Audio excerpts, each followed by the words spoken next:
and welcome. Today we're going to be talking about personal branding magic with LinkedIn. Um, and the reason I'm here and the reason I'm here talking to you is really because last year LinkedIn named me one of their top voices. This is like a LinkedIn Hall of Fame, and I'll tell you a little bit about it as we go through. Many of you are probably on LinkedIn. I'm going to guess that you probably opened an account and you have it. But I'm also going to guess that many of you are not particularly active on there. So I'd like to share with you why you and some of your clients as well, if you're in marketing, you probably have some clients, and why you should be considering LinkedIn as a really important tool for your personal brand and for the personal brands of the people that you manage or the companies that you manage. You've probably heard someone say this to you. My work speaks for itself, so I don't need personal branding. This is I can completely sympathize with this. I train a lot of senior executives, and often this is what they think. Tell me this. It's like I do my work. The people who know about it already know how good I am at it, and this used to work. It used to work really well, but now you have an opportunity to make it about much, much more. The the thing about personal branding, it's all about your reputation, but it always has been.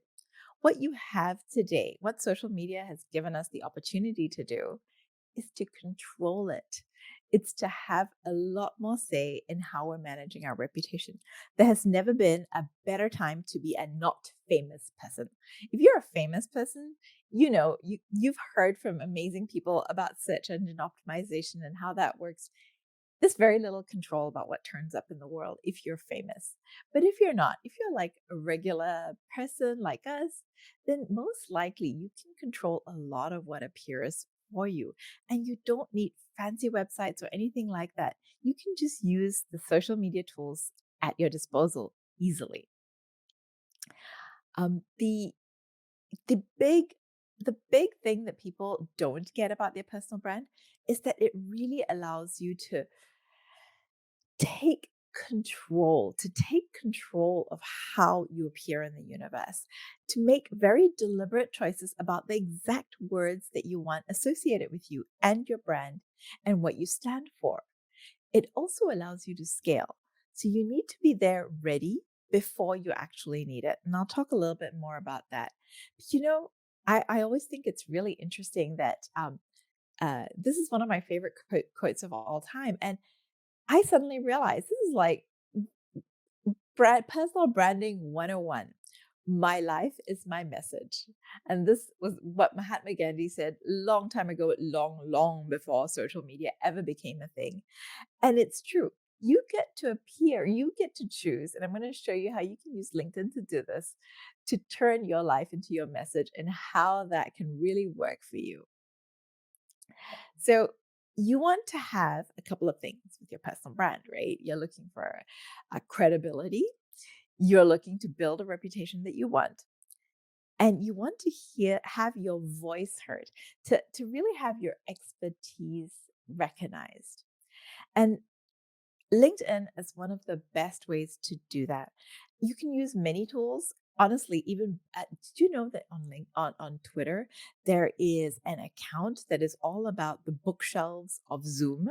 So there is just a whole account which features all people's Zooms and their different backdrops and what that works. So your personal brand is everywhere. It is in all the things that you do.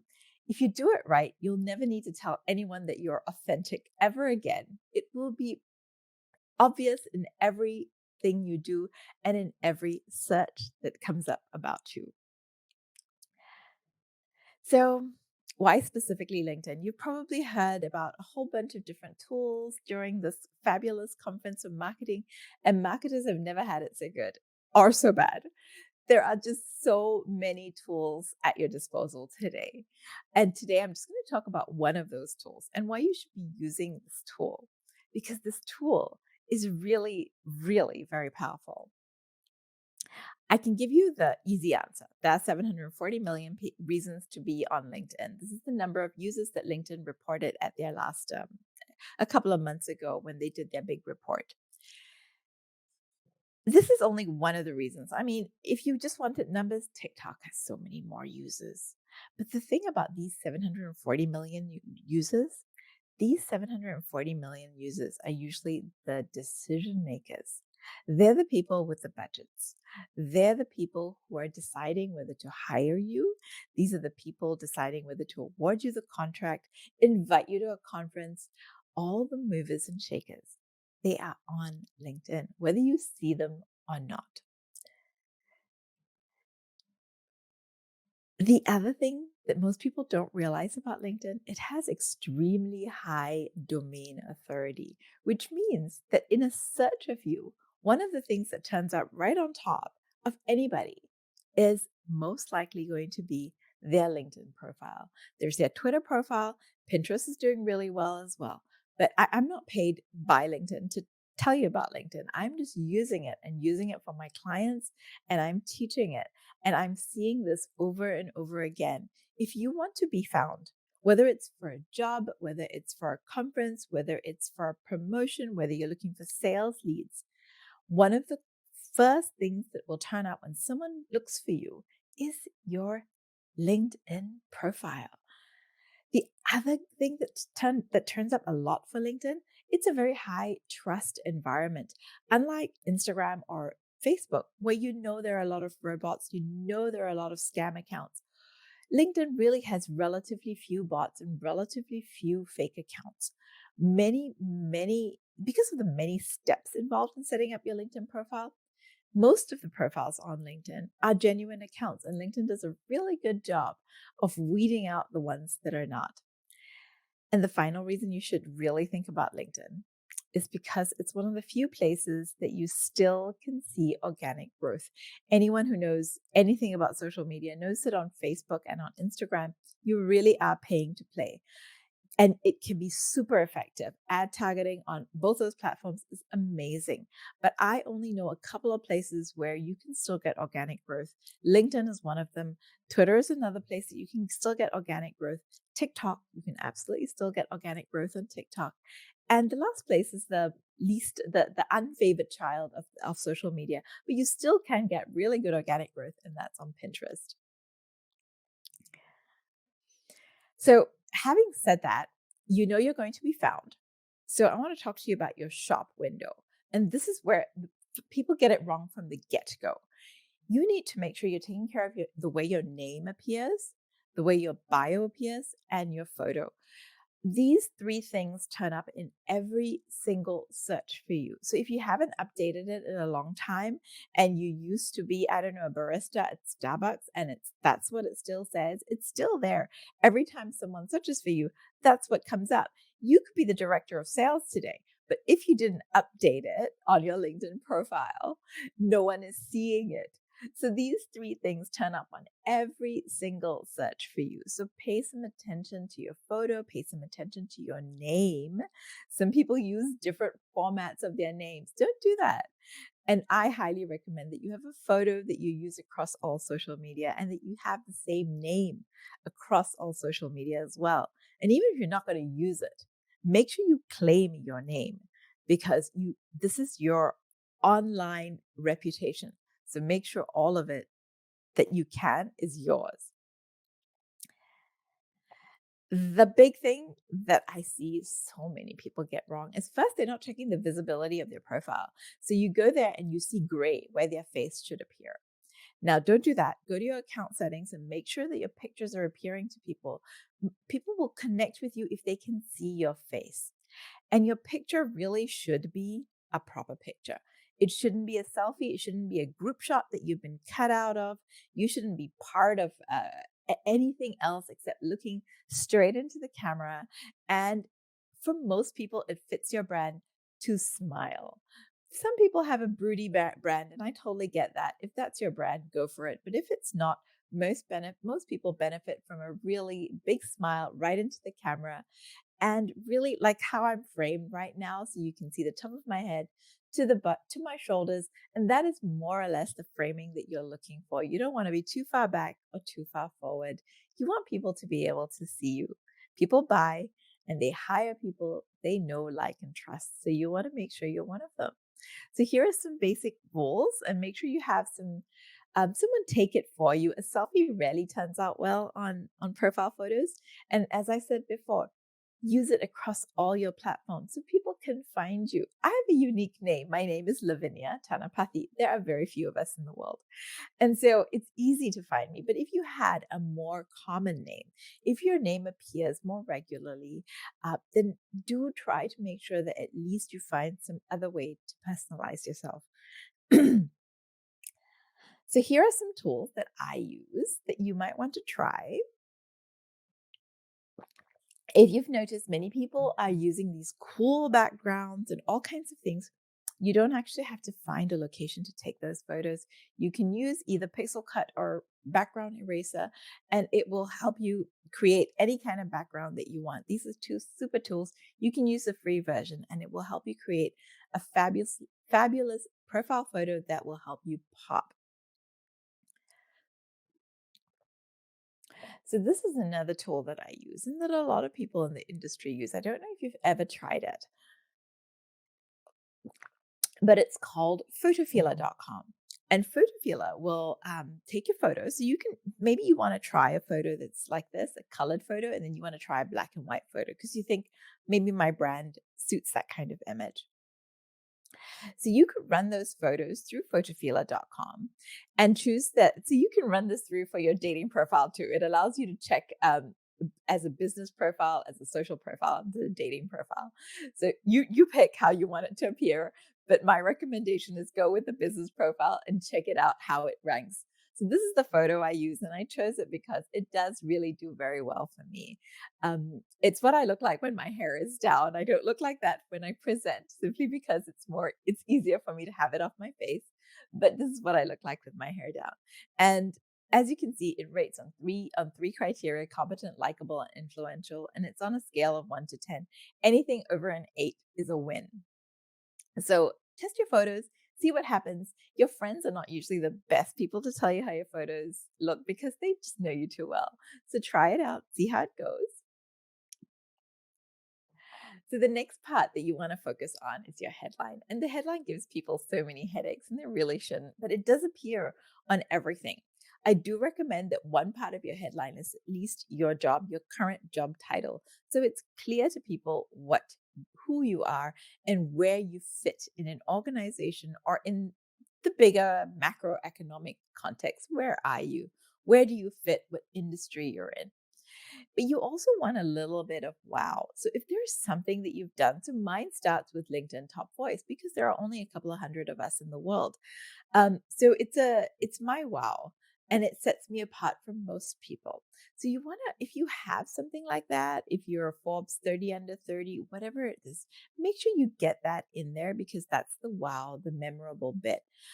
You want to prompt people to learn more. So if you just say sales executive, that's not super exciting, but if you say you're a sales executive in the printing industry, focusing on, I don't know, the aerospace industry, however it works for you, the more specific you can be, the more niche you can be, the better you will stand out and the better you'll appear in search. So this is the crucial thing because every time you search, if you remember your photo, your headline, and your bio. So this section is indexed by Google. So if you want to really, and it's indexed by in the recruiters version of LinkedIn. So when recruiters use LinkedIn, they can search your about section with keywords, and it appears on their dashboard. So what you want to do is to make sure that your about section is telling your career story. Don't copy over the introduction from your resume. Don't do any of that because what you're having the opportunity to do here is to talk about the problems you solve today, who you are in the world today, not who you used to be. You can use that for credibility, absolutely, but you get to tell the world who you are today, what problems you solve today, what value you add in the world today. So this is the important thing. So you want to write your professional story in a way that helps someone introduce you. So for instance, if I wanted to introduce Kenneth, I would go to his LinkedIn profile.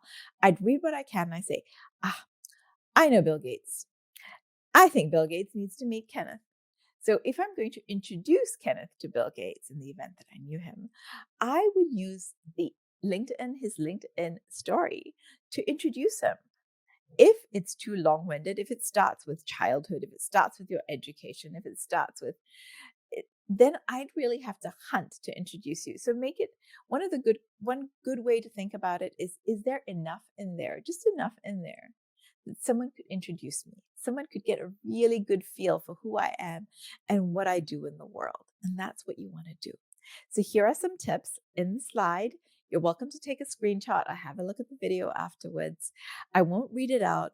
There are a couple of things I'm going to point out. Yes, you can use emojis on LinkedIn if that's okay in your industry. So I have a couple of lawyers that are my clients, and for them, emojis don't really work for them so much.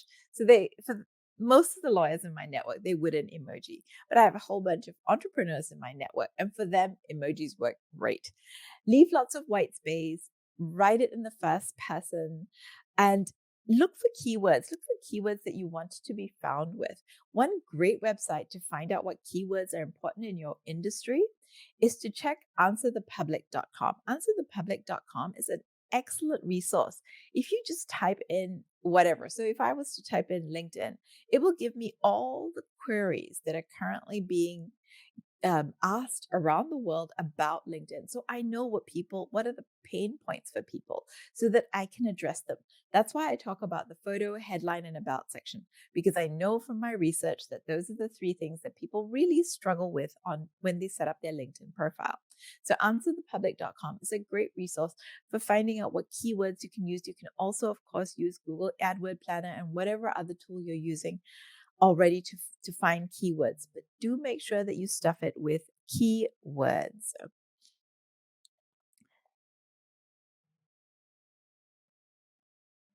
I can't say this enough. You will be Googled. Whether you're going on a date, whether you're going for a job interview, whether you are meeting a new sales prospect, even if you've written an email to your university, whether you any of these things, you are going to be Googled. Someone is going to look you up.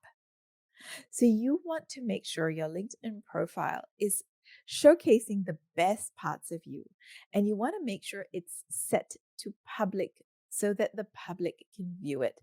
Your LinkedIn profile is not the place to be concerned with privacy. So go into your account settings and check your privacy settings and make sure all the key parts are set to public. LinkedIn regularly changes and does refreshes of their privacy settings. So you should go in once every 3 months or so and just check your settings to make sure everything still appears as you want it to appear and that all the sections you want people to see are still there and visible to the public. And again, your photo, your headline, and your about are all indexed. So make sure you're using the right words. This is the other thing most people don't realize because they've never tried it. LinkedIn articles are also indexed. And that's actually my shortcut to getting clients. I'm a professional speaker, and when I need to get a new client, what I do is I write an article.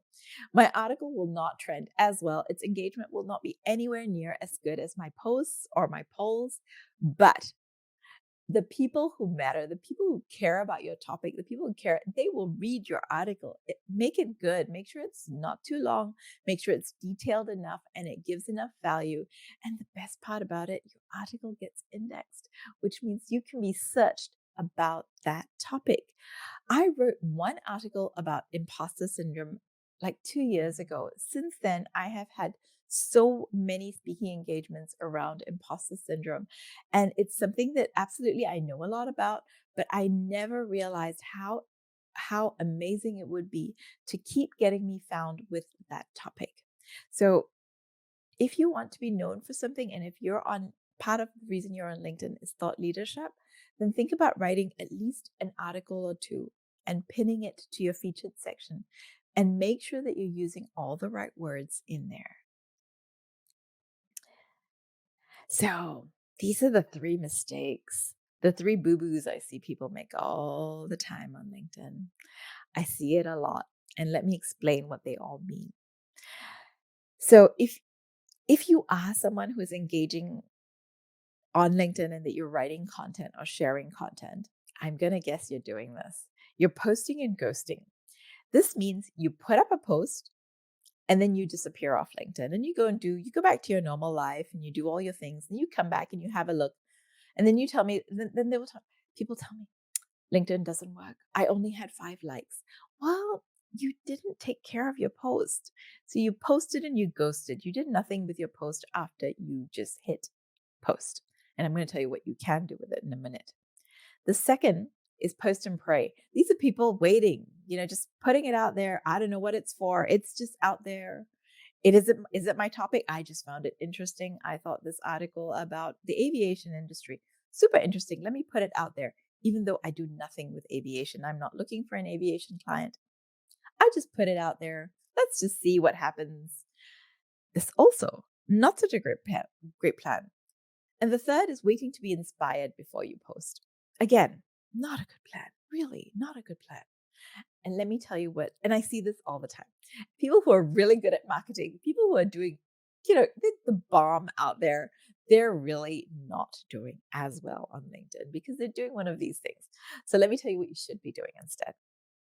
What you should be doing on LinkedIn instead is when you post, if you are one of the under 5% of people on LinkedIn who are actively posting, then what you want to do is you want to nursemaid your post. Once you've posted a piece of content, you've taken the trouble to think about it, to share a story or anything about yourself or whatever it is you've decided to post. You've posted a piece of content. On LinkedIn, there's something called the golden hour. And the golden hour is the period immediately after you've posted a piece of content. After you post a piece of content, you need to nursemaid it, which means that you need to engage with every single comment on your post. You're doing this because the LinkedIn algorithm is looking at your post immediately when it's fresh. It's got its eye on you. It's looking to see, is this an interesting post? Is this a post that will ignite conversations? Since Microsoft bought LinkedIn about 5 years ago, LinkedIn has really become a content platform. It's interested in igniting conversations. So it's interested in posts that people talk about, and they talk about it in the comments. So when someone writes anything on your post, any kind of comment, you need to be in there and you need to like that comment and you need to reply to that person. This is called nursemaiding your post. And this is what you need to do, especially in the golden hour. You have LinkedIn's attention for a maximum of about 2 hours before it stops being interested in you. So make sure you're posting at a time when you know your contacts are online and using LinkedIn. So don't post like at 3 a.m. Most likely that's not a good time for you.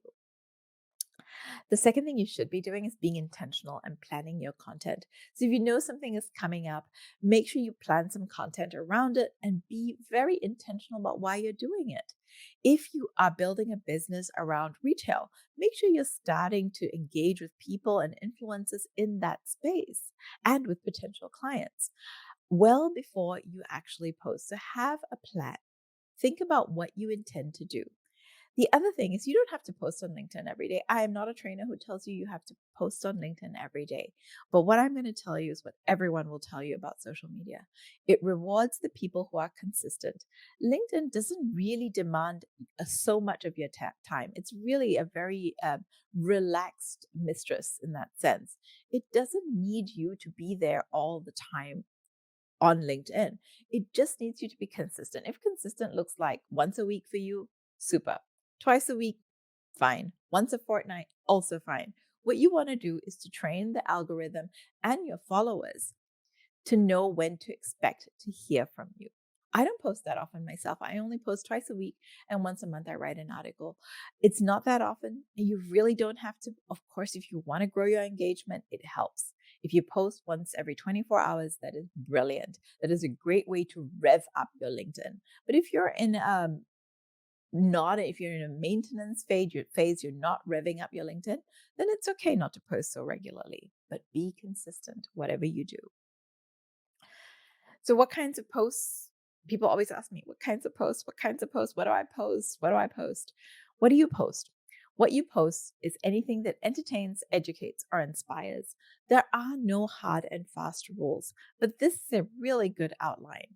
And think about whether you would get up in front of an audience and say those things. So, when you're deciding what to put on LinkedIn, if you wouldn't get up in front of an audience like this on an app like this, or on a physical stage, or say it at a dinner party or whatever, if you wouldn't say those things in public, then don't say them on LinkedIn. This is a really, just check. It should entertain, it should educate, or at least inspire. So this is the slide you might want to take a photo of. In my experience, these are the top types of posts that do well on LinkedIn. This is the other secret about the LinkedIn algorithm. The LinkedIn algorithm rewards dwell time. The more time someone spends on your post, the better it does. So for now, videos don't do so well, but LinkedIn is about to bring out a huge new update to their program, and video is going to feature very highly.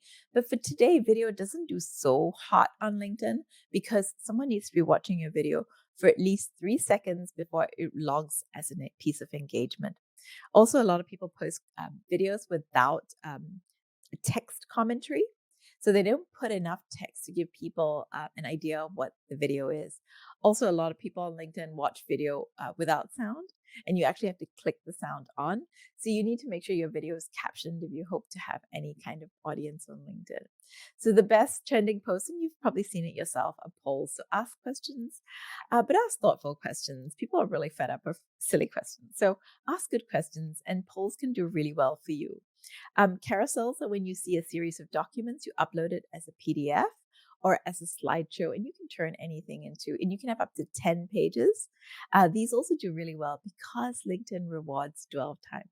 This forces people to stay on your post a bit longer as they scroll through the different pages. Text with image does really well for me. It's always been my go-to post, but it's third on the list. Video, articles, text without image, but the worst on that list is a post with an external link.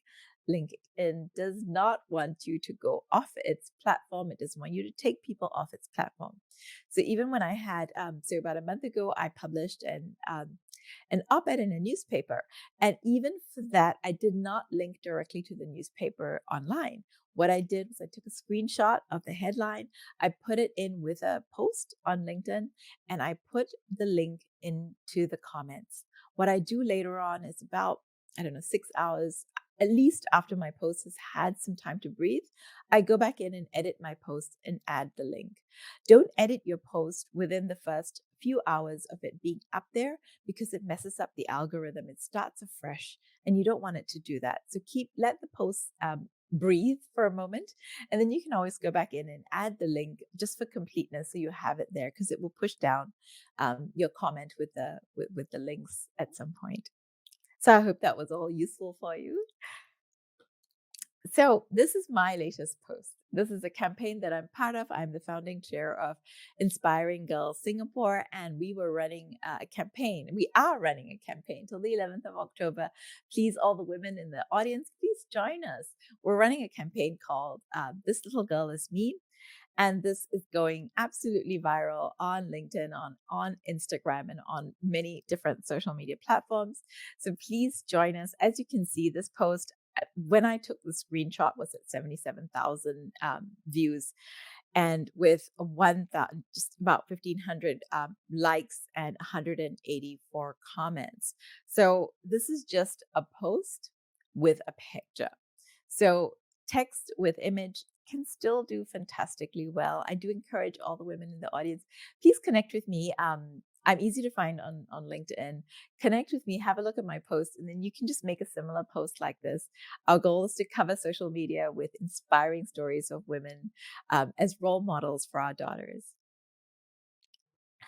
So, I created that picture, right? So if you want to create pictures and you want to create video, here are two tools that are easy to use. You can use the free version. Canva is a fantastic tool for creating images on the go. You can use the free version. I have a paid version, but honestly, I use a lot only because I need to store some things. And I share my Canva with my VA and with other people on my team. So You don't have to have that if you don't want to. It's a really easy way to create graphics. And InShot is a fantastic way to create videos with captions and all of that so that you can upload it.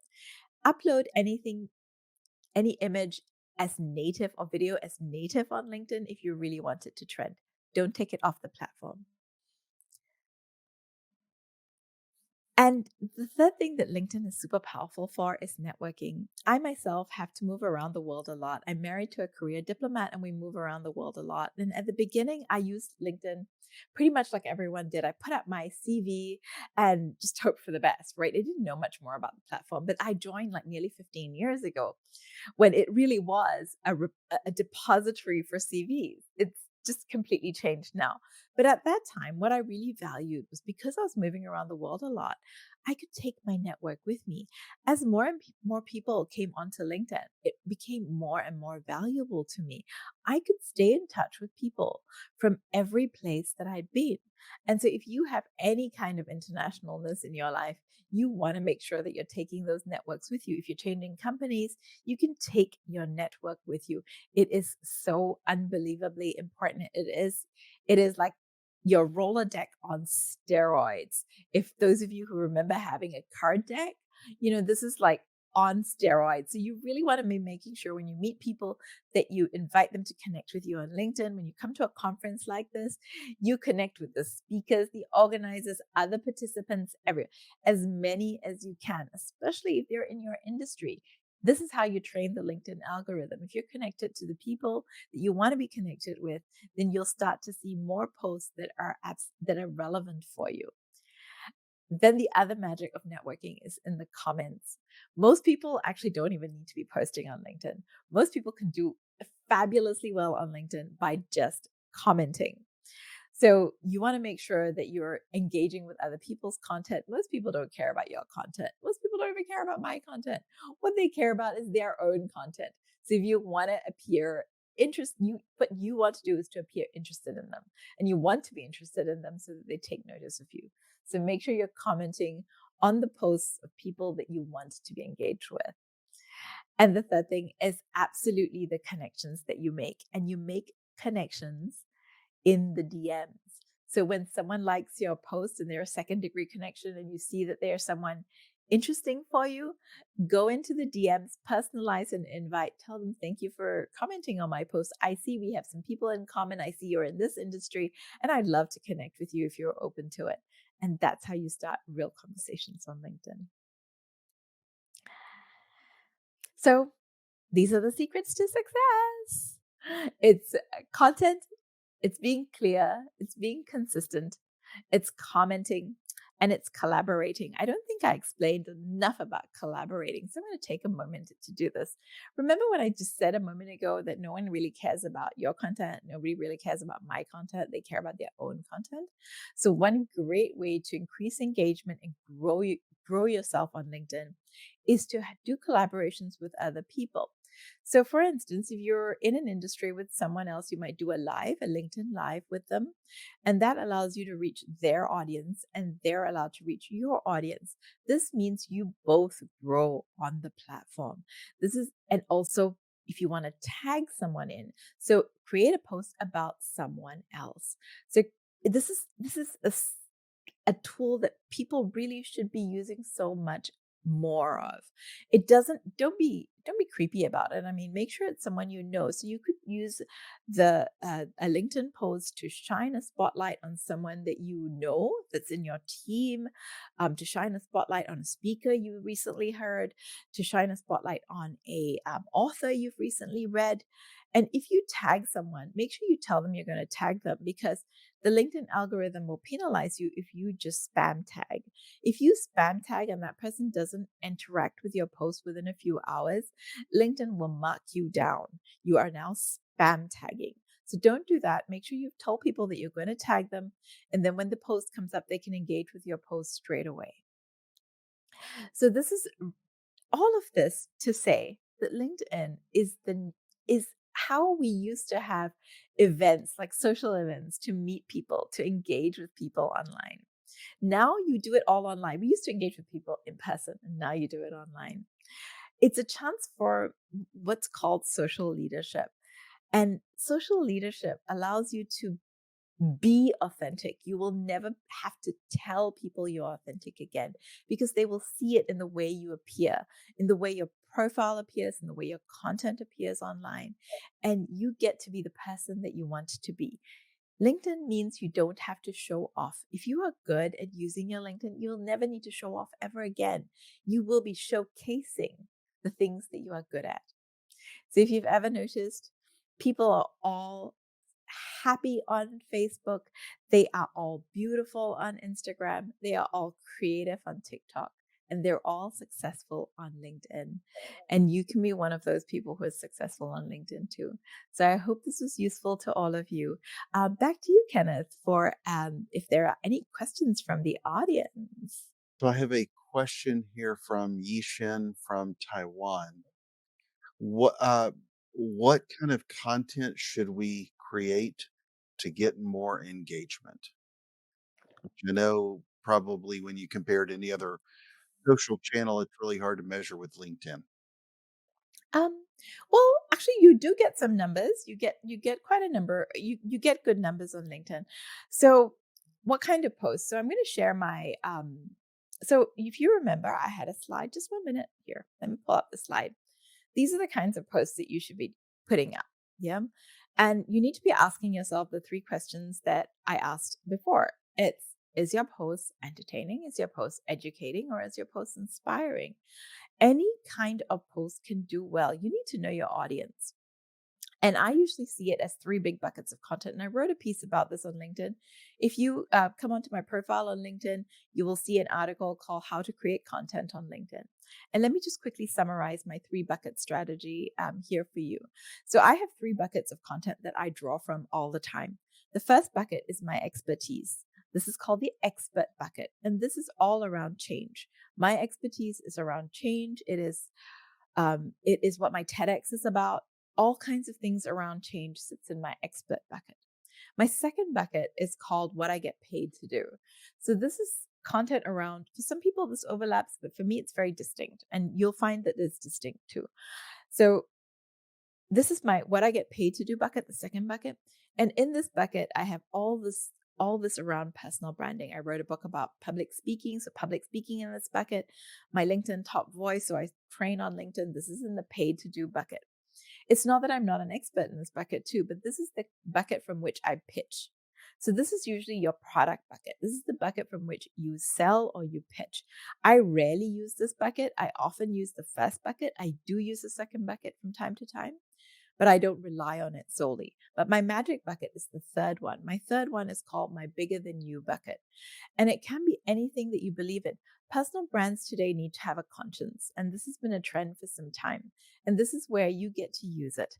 It can be anything. For me, it's all about closing the gender gap. You can see with this little girl is me campaign. But it's really around making sure you're talking about something that's bigger than you. It could be about parenting, it could be about music, it could be about stamp collection. It doesn't matter. It just needs to be significant to you.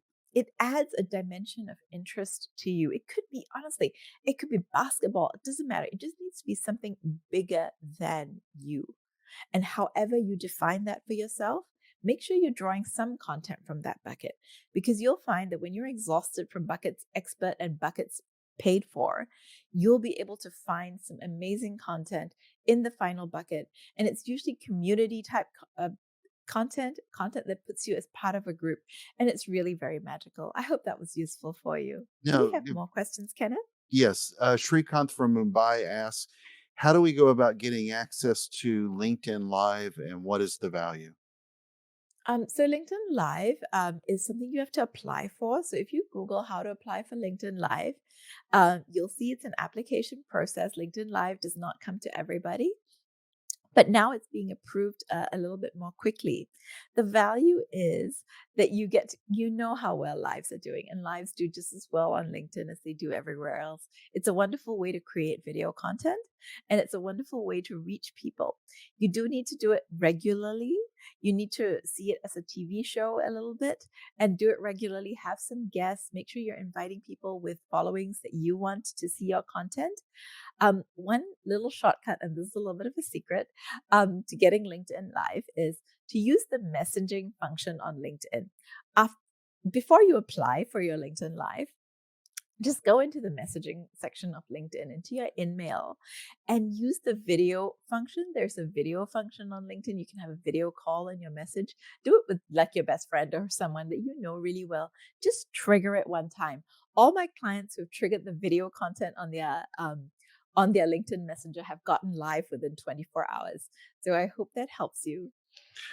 Yeah, and it just made me think too when you mentioned video too, and I wonder how many people know how much LinkedIn has even come forward. I know when we first connected via video chat, we didn't go to Google Meet, we didn't go to Zoom, we didn't go anywhere else, we didn't go FaceTime or anything else. We went straight using LinkedIn, and it's just such an amazing tool to be able to connect with people. And now that we can do that in a quicker messenger way, right there, it offers a lot of the same good things that Facebook and any other good social media channel offers. So, Lavinia, thank you so very much. This has been outstanding, and really appreciate it. I want you to have a wonderful day, and we'll talk again soon.